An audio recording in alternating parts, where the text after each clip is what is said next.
Welcome to the Downtown Madison Happenings podcast. I'm your host, Jason Oster, president of Downtown Madison, Inc., and we're excited to welcome CJ Ryan, Assistant Park Superintendent for the City of Madison, for today's Downtown Happenings podcast.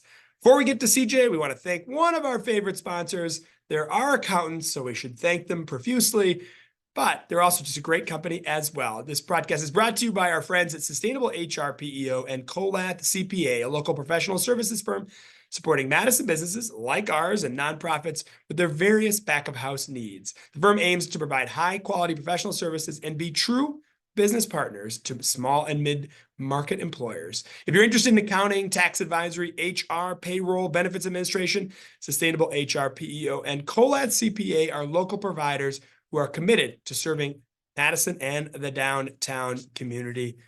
CJ Ryan, how's it going today? You doing well? I am doing great. I gotta say, I'm doing pretty great. You didn't ask me, but I know you would have, because we're friends. We've known each other for a long time. I'm very excited for this podcast. I'm excited for people to get to know CJ Ryan because she does amazing things with a world-class park system that we have here in Madison. Now, CJ, isn't it true? Madison has one of the highest per capita parks per residence ratios in the country?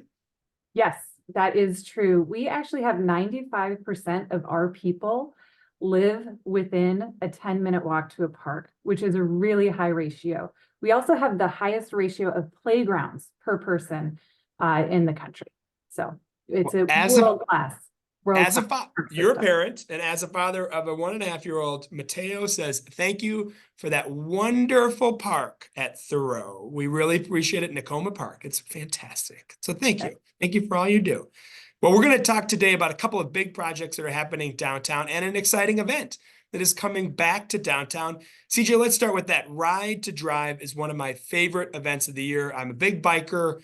I love it. You all clear the roads that are normally dedicated to cars for walkers, skateboarders, bikers, scooter riders, you name it. You cede that land back to us on different forms of transportation, and you're coming back to downtown later this summer. CJ, tell us, how's the planning going for the 2024 Ride the Drive? We are so excited about Ride the Drive. And let me tell you, the planning is going great. We have set the date to be August 11th. It's a Sunday from 10 to 2. We will be closing almost 4 miles of streets. This is going to be one of our biggest events in recent history. So we will be closing from Olin Park.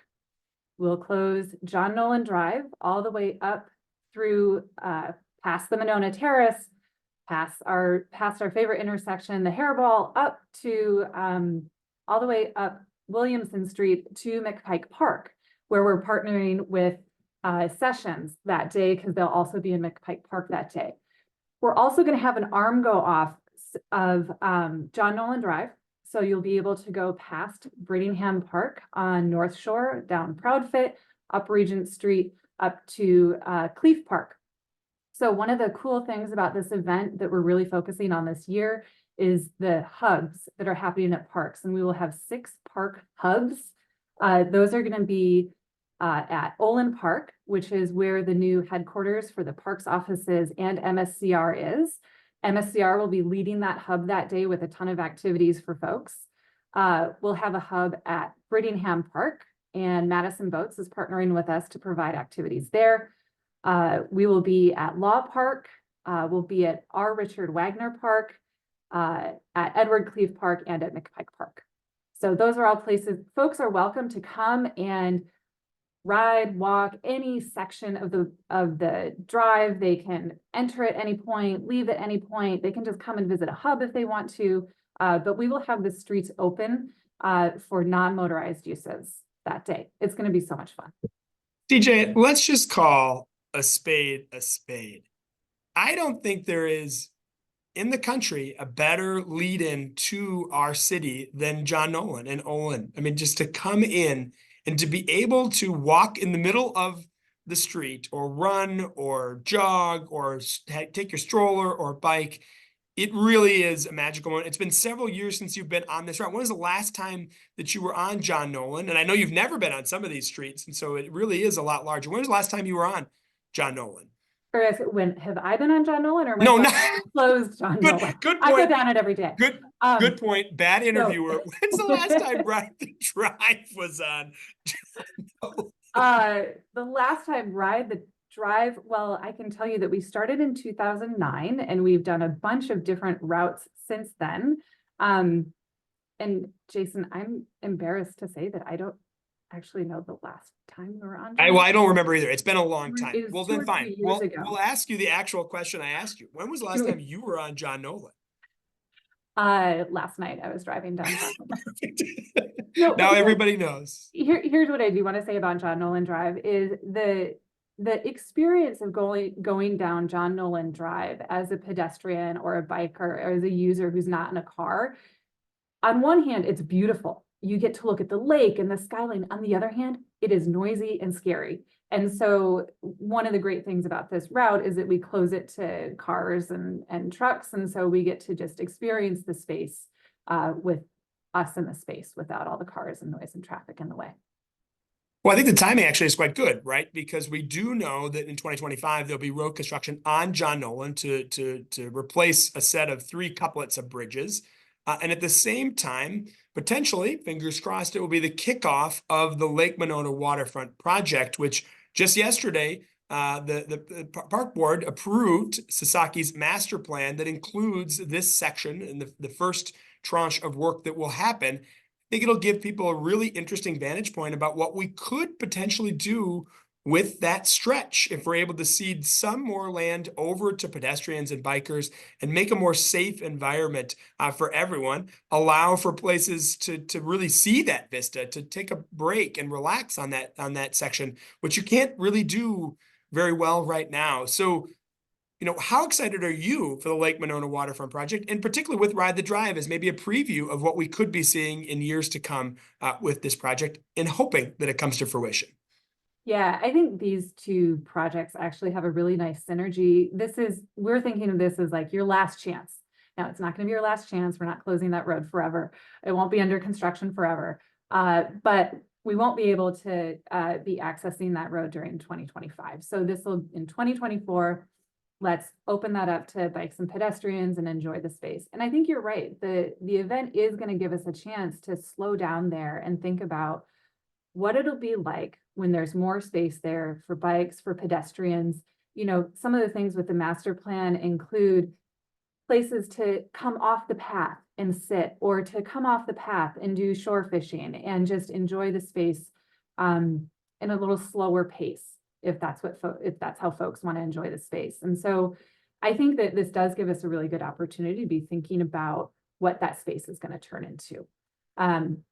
Where it's at right now, thank you for mentioning the fact that master plan that Sasaki did was just approved by the Board of Park Commissioners last night. It was exciting. So much work has gone in by our project manager, Mike Stern, and the ad hoc committee that was led by Alan Arnston, and 13 members of the ad hoc committee reminded us that they did 40 meetings over the course of a couple of years in order to make this master plan happen. Yes, it was 40 meetings. And Wait, it was, and look, I've been paying attention where I'm on the executive committee of the private side of this endeavor. I didn't realize it was 40 meetings that folks like Claire and Raj and Alan and the team put to work. Wow. Thank you to all of those folks and to you all that have done this plan. We really do have a dynamic plan. What are you most excited about with the plan? So I think for me, what is most exciting about it is the way that it connects Madisonians to the lake. And it does it in all sorts of different ways. In one way, along the causeway, the fact that you can travel down it as a route of transportation. You can, like I mentioned, you can sit, you can fish. We have spaces in Olin Park that are going to be transformed to have sort of active recreation, better access to the lake.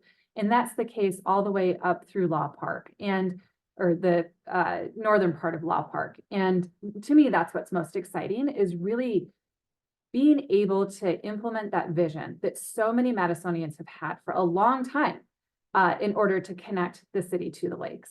That's what I'm really passionate about. I mean, it's very clear Madison has one competitive advantage, and it's an isthmus, right? I mean, we are one of only 2 downtowns in America, us and Seattle, that are on an isthmus. But yet, unfortunately, previous decisions by previous governments years and decades ago, unfortunately cut off the downtown and parts of the east side and parts of the south and west side from Lake Monona. Even as a person that helps manage an organization here in downtown, it's hard to figure out how to get from my office to the lakefront safely. And we're creating these great connections where we'll be able to use that competitive advantage and have the downtown, really one of the economic engines of our area, connect much more seamlessly to the waterfront. Talk to me about, some of the grandeur of this project, particularly the lakefront ledge section, which comes off on the eastern side of the Monona Terrace and interfaces very well with some of the potential and currently happening development. That side has significant amenities that we've never seen on a lakefront here in Madison. And I think we'll invite many members of our community to engage with the waterfront and the downtown in a different way. What are we going to see potentially on that lakefront ledge side if everything comes to fruition? So the northern part of the plan of the 1.7 miles of shoreline is referred to as the Law Park Ledge. And the reason that the team gave it that name is that the idea is to put a cap, almost, I'm not sure how else to refer to it, a cap or decking up over John Nolan Drive that would connect Wilson Street, create green space up above John Nolan Drive, and then have the ability to take grand steps or sort of these grand steps or grand entranceway that can also function as an amphitheater that leads down to the lakefront. And additionally, at Law Park, really transforming the space to have connection to the lake there with some beachfront, different amenities, different ways to connect to the lake there. And really, it is sort of one of the most dramatic pieces of the master plan is to really just create extra green space almost out of thin air where there wasn't green space before. So yeah, it really is a phenomenal project, and hopefully it's corresponding with an expanded Monona Terrace as well. And so you really can start to see the economic impact, the vibrancy that this will create on the Lake Monona side of downtown. Another project in that area that we're very excited about is the Lakefront Porch Project, which is a small park that they're going to add on top of the well cap near Wilson Street and near the aforementioned Hairball intersection. Where are we with the Lakefront Porch Project, and why should people be excited about this work that the team have been doing for about 2 years to make this smaller park become a reality? I really think about Lakefront Porch Park as sort of an entryway, a baby step towards the larger Lake Monona waterfront. It really does show how development at the water's edge can help liven a space. And the reason that Lakefront Porch Park is even happening is because of some very dedicated, supportive neighbors that had a vision. They're able to get donations from folks like Findorf and Psyche and other large donors in order to help make this happen. And so really, there's a big thank you to the folks who have been able to Lakefront Porch folks who have been able to put this together. Where we're at right now is that they are currently building the decking that will then be laid on top of the well. We can't drill into it or anything. There's a well there that needs to stay intact. So actually, when they declared it parkland, only the surface of the well is declared parkland. So we expect that to go in later this spring or early summer. And when that is ready, we'll do a ribbon cutting and have a grand party there. The designs look phenomenal. I'm very thankful to the folks who have been helping put this together. Yeah, this is an exciting project. It really is the definition of what placemaking can be, and it came directly from the neighborhood. And I think there are many folks that have been a part of this project. I don't want to leave anyone out, but I do want to single one person out. Emily DeVore, who's been working on this project for so long, has just done phenomenal work to make it happen and to get the design right and to get the funds that are needed for this project. This is a model for what we could do for other parts of downtown that we've kind of maybe go by the wayside, right? It's the top of a well. It's necessary. We need it for drinking water and everything else that's happening. but there's not necessarily the activity on top of it. And it was in a neighborhood that needed a little bit more green space. And so I think it really does meet a lot of the needs. So we're excited for it as well. Speaking of one of these sort of cool projects, kind of hidden that you may not know about, is the Madison Senior Center courtyard has been recently redone. It's a really interesting project, right? A very urban project right near Cap Center Foods. How's that project going, CJ? That project is almost done. We're so close. I was just talking with the project manager again, Mike Sturm, who's also working on the Lake Monona Is waterfront Mike's project. doing a lot. Mike is He's amazing. doing a He is phenomenal job. amazing. He is amazing. And he was saying that we'll be ready to go through the punch list with the contractor towards the end of the month. So, we got to finalize all those last little pieces, but we're looking at late April, maybe mid-May, for an official opening of that courtyard. We're just so thankful for all the work that's happening in the different downtown parks, whether or not it's a potential expansion of McPike Park. A couple of years ago, the master planning for James Madison Park. We really do appreciate the city's continued investment in these downtown parks. So thank you. All right. I thanked you, but now I'm going to ask some harder questions. Are you ready for the Fast and Furious 5? Okay. I'm just going to go here. And Eric Knapp might be very mad that I'm asking this question, but what is your favorite park in downtown? So Eric wouldn't be mad, but I might be, Good. because asking me that question is asking me like, which are my favorite children and which of the stars in the sky are my favorite star? Well, I can answer it. It's Mateo. I only have one kid, so mine's Mateo.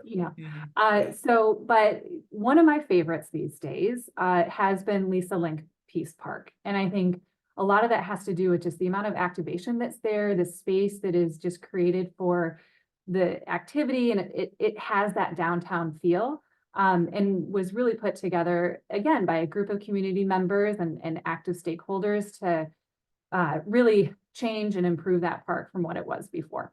So, all right, what's your in the whole citywide system? What is your hidden gem? What's the park that people don't always use as much, but they really enjoy when they find out about it? For me, it's Hoyt Park.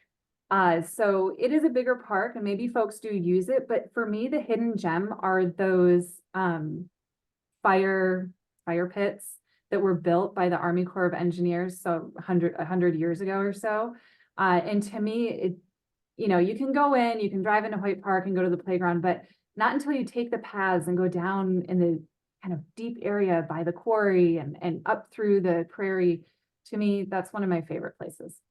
Yeah, someone that lives about a mile or two away, and I run through Hoyt Park all the time. I don't think I've even used all the different trails that are in that park, and it leads you in different directions and takes you out in different spaces. It really is a model urban park. All right, what is the most used park? Do you know the most used park by users in the system? I don't know the answer. This is not a trick question. I don't know the answer. So we don't do official counts or anything, but I do know that it's Warner Park. Warner Park is a 213-acre park. We have our Warner Park Community Recreation Center there. The Warner Park Ballpark is there. That's really is what drives the attendance there. So we've got the Mallards baseball team. They just announced we're going to be bringing women's collegiate softball to Madison. They'll be starting their first season this year. They'll be announcing their names soon, later this month. So that is our highest attendance park. But that park also has a dog park. It has softball fields. It has soccer fields. It has football fields. It has a reservable shelter. It has one of our newer accessible playgrounds. It has a beach and a boat launch. Yeah, that park literally has everything. And I just want to note two things.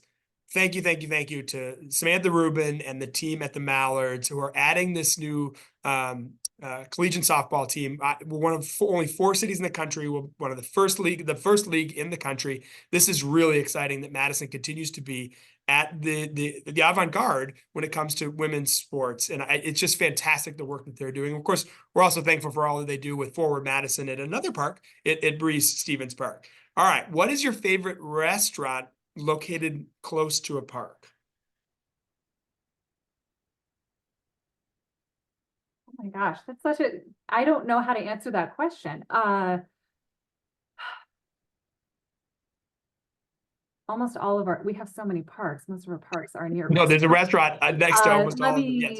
I'm gonna go with Village Bar because it's near my house.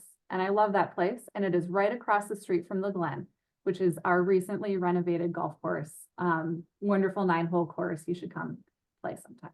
And check out a recent edition of Madison Magazine, who does a very excellent article about how it all came to happen. And we're hoping to see more public-private partnerships and other golf courses coming soon. All right, but I'm going to ask you 6 questions. What do you order at the Village Bar? The Brick Burger. That is absolutely the right answer. What kind of onions do you put on it? I skipped the onions. Oh, okay, that's fine. That's fair. Your brick was right. I did a podcast with Melinda Heinrichs, our board member, a few months ago, and she gave the wrong answer. I think she said like the liverwurst sandwich or something like that. I was like, don't you're not going to order the brown schwager. That's not real. But yes, that is good. All right. Last question of the Fast and Furious 5.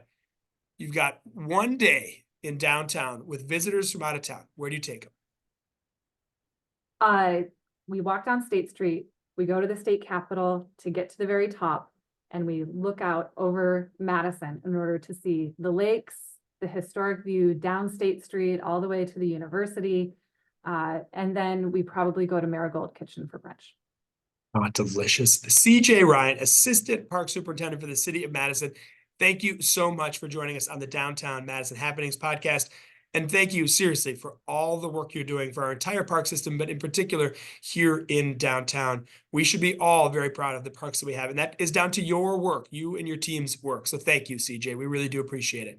All right. Well, thank you so much for having me on today. Hopefully we'll see you all downtown here sometime soon. I'm Jason Elster, President of Downtown Madison Inc.